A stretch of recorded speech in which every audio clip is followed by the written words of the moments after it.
to another episode of Curtain Call Conversations. I'm here today with Nicola Lucey, who is part of CSI Crime Scene Improvisation, who are returning to Wilton's Music Hall on the 28th of September as part of the company's 10th anniversary year. How are you today?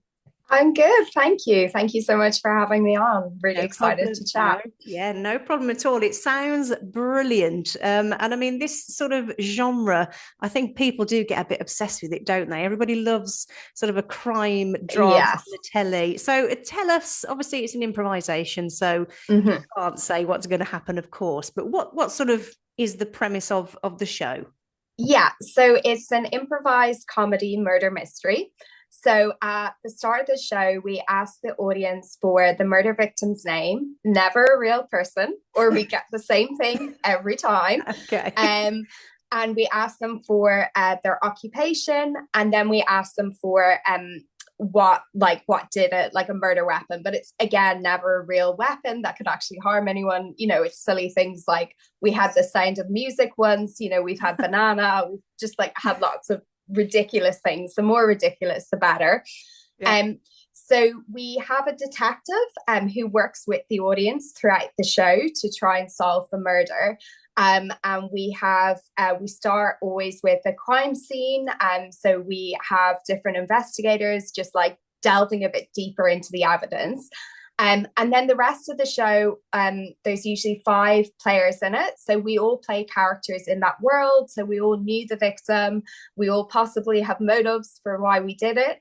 Yeah. So we just build that world. And then about halfway through the show, we do an interrogation. So the audience gets to ask any of the characters any questions they would like to ask. And then at the end of the show, the audience choose who did it. So it's never like Okay. pre-decided, it can't be or pre-planned. So whoever the audience cheer loudest for is the murderer. And then that person steps forward to make a full confession, which hopefully ties everything together. I mean, it sounds brilliant. I mean, obviously, improvisation is hard Mhm. for the performer. I mean, you must be constantly, your mind must be working at a million miles an hour, thinking of the next thing to say. I mean, how do you do it? Well, the trick is not to think of the next Oh, thing to okay. say. So the trick is really to listen. So like we all improvise all the time. We're improvising this conversation. Yeah. So like the key rule in improvisation is that like all ideas and everything is outside of yourself. So you're really just listening to the other person on stage and Yeah. responding to them. Yeah. And it sounds very simple, but obviously like it does take skill and practice. But you really want to get out of being inside your own head. The minute you're inside your own head and you're going, oh, I've thought of something very funny to say, or I know what I'm going to say next, Yeah. you stop listening, and inevitably what you say won't work, and it won't go down well because you've just like completely left what's happening in front of you. So it's very much like improv is like a team game. So you really just always want to be working with the other people on stage. Yeah, that's a very good point. I mean, I've sort of seen, I haven't seen your particular show, but I've seen the Mhm. Showstoppers, who I'm sure Yeah, you'll they're know, brilliant. and Yeah. they are brilliant. And I do often think, do you have sort of like scenarios that perhaps you can slot into a show that you're not completely going in completely blank, like you have the ideas kind of set out? Not really. I mean, our show, I suppose, like our show is quite heavily formatted, right? Because we know there's been a murder, we know someone's going to be the murderer, and so we know there's going to be a lineup. Hmm. Because lots of improvisation, you just like they ask the audience for one word and then they just spring off from there. Hmm. So we do have the format, and we have the detective who keeps the timing of the show, so we don't need to worry about that. And they might come in with little prompts of like, here's all the characters we've met so far. And sometimes Yeah. when you've like forgotten someone's name, you're like, that's really useful. Or Yeah. they might prompt like, this was the evidence. And they'll ask the audience what do we want to hear more about. So our show is quite structured. But no, like it would be so much more difficult to come in with ideas because we've done over 300 shows. So Yeah. like, you know, if we had 300 scripts in our hand of going, oh, this is what we do when they say circus performer or accountant or like Yeah. whatever the job is, like that would be impossible. Yeah. So no, it's very much just like taking the suggestions the audience have given us and like building that world together and just seeing what happens. I mean, that's the fun of it, right? Yeah. Because the audience know we're making it up on the spot, so they're very forgiving, you know. And the funniest moments are like inadvertently when something, you know, goes wrong or you make a Yeah. mistake. Like those are the joyful moments in improv, and that's what you really want to then lean into. Yeah, of course. I mean, this particular show has been sort of played out at festivals. You've done Mm-hmm. Edinburgh Fringe, Brighton Fringe. You won an Yeah, award at Leicester we Comedy did. Fringe, which is Yeah. fantastic. I mean, do they take a while, like the audience, do they take a while to sort of warm up, or are they just totally straight in there? Um, I suppose it depends. I think we've been very lucky with audiences. You know, we have like an MC, which is someone who comes up at the start of the show and just like explains what the show is going to be about, explains us improvised. And we usually ask, like, give us a cheer if you've been to an improvised show before, give us a cheer if you haven't. And like you get a mixture, but I think people generally relax, maybe more so than when they're there to see a comedian, because we're very Yeah. clear, like we're not going to pick on you, you get to pick on us. So like our show does have like a lot of participation because the audience can ask questions, but it's up to you if you want to ask a question or not. We're never going to like pick on people or like force them to do that, so you can get as involved as you would like to get. So I think, yeah, I think audiences are generally warm. Also, like playing festivals is such a joy because Yeah. like everyone is there to have a good time. Like it's, yeah, usually really, really good fun playing any of the festivals. Yeah, absolutely. And how long have you been with the improv company? Since the start. Oh, okay. Yeah, Oh, so 10 amazing. years, which Yeah. is wild now.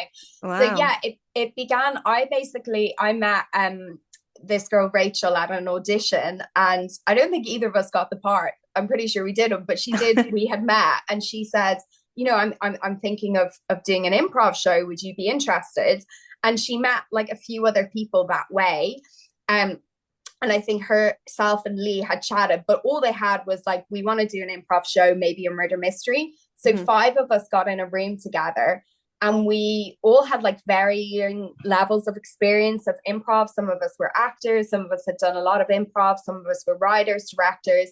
And we worked together probably for the guts of a year to kind of create the format and create the show before we went out and performing.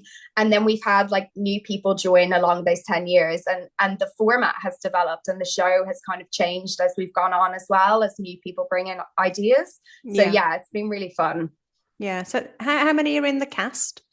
So there's 10 of us in the company altogether, but for each, we usually do a show with 6 people. So we Okay. have one person who plays the detective, and then we have 5 kind of characters like in the main body of the show. But it works like well having a bigger company because we do so many shows every year. So like not everyone's not always available, so we can swap people in and out, which is fun as well. Yeah. I mean, when the audience members are sort of picking, I don't know, places where the murders Yeah, happen, do you get sort yeah. of, I mean, I'm sure you do get sort of repetition of places, but do you just go with it, or do you just try and get them Well, to like choose something else? sometimes like we're like, I don't know what it is involved. You know, you might get a lot of suggestions like stripper, porn star, and like I think people think that that's going to be funny, but really you're like, you don't want us to do that show. Like it's Yeah. not going to be funny. So Yeah. sometimes you get those kind of like more suggestions like that. But we've done the show so many times, you know, we'll usually kind of say that. Like sometimes we really love doing like a librarian or and Yeah. one of like the best suggestions we had recently in Edinburgh was like the person who decides where lampposts go. I was like, that's amazing. Like, Oh, what a wow. wonderful job. That's You quite know, random. Yeah. yeah, really random. And in Edinburgh this year, we obviously, because the Olympics have been on, like, you know, we had pole vaulter, we had break dancers, so we had like loads of sports and things like that. Yeah. So we tend to always get like new and surprising ones, and like occasionally we will have, of course, done the same one, but like you're never going to remember it because it might have been years No. ago, so it's always a new show. Yeah, absolutely. And let's talk about you and sort of your performing career. I mean, has it always been sort of towards the comedy end of sort of acting or performing? No, I would say not. I started performing and doing drama when I was about 8, and I just completely fell in love with it. And then after university, I went to drama school, to the Gaiety School of Acting in Ireland. Mm-hmm. But I think I more used to do like lots of serious parts. Like Okay. I think that was like I've more always done kind of like straight drama. Yeah. And I remember like one of the first, I think, comedy things I can really remember doing was The Importance of Being Earnest, Okay. which I loved. But it can also be like quite dangerous, right? Because you go out and you do like a scene and then the audience laughs. And then the next night you go out and they don't laugh in the same space. And then you're like, oh no, what's happened? Like what's going wrong? Yeah.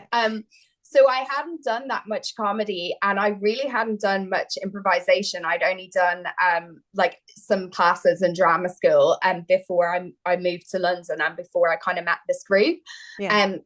And now I don't really do a lot of acting anymore. I just do improvisation. I just have completely fallen in love with it. Yeah. Yeah. Well, yeah, it's clearly a passion, isn't it? So, I mean, yeah. When you're sort of doing improv shows, I mean, can I assume that you don't even rehearse? I mean, no, so we do workshop, because I suppose like the only way I can explain it, it's like a sport. Like, so we do workshop skills and like different like your craft and skills and things like that. Like we're never in rehearsals going, okay, well let's do the show we would do if we got these suggestions. It's more about like playing games and like learning to work well together, learning to do good scenes together, to do good group scenes. So there's like so many things you can work on. So no, we do workshop, and I think that's really important. And I think like one of the things that we've heard about our show, and what I love about our show, is the chemistry between us all, because we've all worked together now for 10 years. We're all very good friends. So I think that's what kind of makes our show special. Like I can guarantee if we're having a good time on stage, the audience will be having a good time and enjoying it as well. Yeah, absolutely. I mean, throughout the hundreds of shows that you've done, have you had sort of a favorite or a standout show? Do you know what? It's so hard because I like instantly forget them all. Like, oh, really? do you know, like even when you're in Edinburgh and you're doing like 24 shows in a row, and if someone's like, what was your show about yesterday? I'm like, I have no idea. But definitely just like thinking of recent ones, I think in Edinburgh, we had a really, really fun show around breakdancing. That was a really joyful one. I'm trying to, I instantly forget them all. It's always like then you're like looking forward to the next one. Yeah, I suppose you do forget them because you've got to think of something else so quickly as well. Yeah, and it's all kind of happening on the spot. So like even you'll come off stage sometimes and you'll be like, did I say that? Did I do that? You've forgotten what you've done. Yeah. Sometimes like occasionally, which is really fun, we have so like we ask the audience to cheer for who the murderer is, and like you step forward and make a confession. And occasionally, like we don't offer this out and it just happens naturally, there's been like 2 murderers. So like I really enjoyed those shows, because then you're kind of like working in tandem to come up with this confession together. So that whenever that's happened, which I think is only about like 3 times to me, that's been really fun as well. Yeah, I mean, it's brilliant though, that the way that you can just quickly do all this. I've often thought that about improv, that that to be funny as well. I mean, it's not easy to be funny really quickly. I mean, how do you be funny? That's not really a good question, is it really? But I just think, with your dialogue, you've got to be funny. So how is that, and how do you fit that in like to your story? Try not to think about it and try not to be funny, because I think that like, I know it sounds silly, but I think if you're thinking when you're going on stage, oh my gosh, I have to be funny, right? You're not going to be funny because you're like in your head and trying too hard. But I think it naturally happens because you're playing with the other person on stage. Sure. And sometimes that it might take a while to discover what the game of the scene is or where the fun is in a scene, but like you don't I think because our show is like long form narrative, you don't have to be like joke, joke, joke, like every second, you know, we're not short form. But you'll inevitably just find the fun in it, I guess. Yeah. But definitely not thinking about it is not a good idea. No, absolutely. And sometimes you say something that you think is really funny and like no laughs, and you're just like, well, I thought that was funny, or like, you know, like a niche reference or like something that you think is gonna kill, and then it's just like tumbleweed, and you're like, okay, move on. Yeah, exactly. And how do you sort of go down the route of costuming? I mean, you know, it's just one of those, because obviously you don't know who you're going to be playing. So, yeah, so very early on, like we sat down and we wanted to be like a professional theater show from very early on. You know, even when we were just starting out. So we sat down, we talked about costume, and we went for like blue and black colors because I guess the police, we were like that your emergency, you know. And so we kind of just stuck with that. So we just kind of wear like neutral blues and blacks, so we all kind of like match. But yeah, I mean, we don't have costume at the side. I know some shows do, so you just kind of have to bring your character to life with what you've got, which is just yourself. Sure. Absolutely. Is it sort of also just a straight play, there's no music involved, or there's no music involved unless we end up singing, which if it's ever me, that's not like, it's not going to be friendly for anyone's ears. I'm not a singer, but no, we have like obviously a tech who does our lighting, and we have some sound effects and stuff, and so sometimes they might add in additional sound effects and things like that, but no, it's not musical. It's not a musical show. No. Okay. So this will be, as I mentioned at the top there, back at Wilton's Music Hall, which is a great venue in London. It's so beautiful. It is lovely, isn't it? 28th of September. I'll put the details on the next slide. So sell it to the people. Why should they come and watch your show? Well, first of all, if you've never been to Wilton's, you should come to Wilton's because it is the most beautiful theatre I've ever been in my life. It's just like absolutely stunning. It's in London, and yeah, come for just a night of fun. It's just joyful. You get to like be involved as much as you want, and you get to question us if you want. You get to choose who the murderer is. And it's hopefully have loads of laughs along the way as well.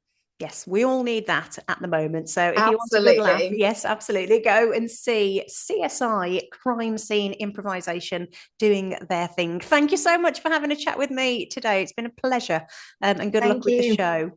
Thank you. Okay, you're welcome. Bye-bye. Bye. Bye-bye.